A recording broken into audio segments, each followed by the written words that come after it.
Meaning of derrick. derrick, Derrick. derrick, Derrick.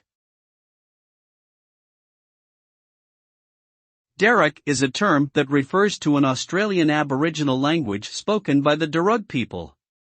It is a now extinct language that was once widely spoken in the Sydney area.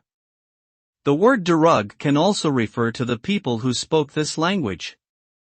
Today, efforts are being made to preserve and revive the language through language revitalization programs. Learning about derrick and other Indigenous languages is important for understanding the rich cultural heritage of Australia's First Peoples and promoting reconciliation between Indigenous and non-Indigenous Australians.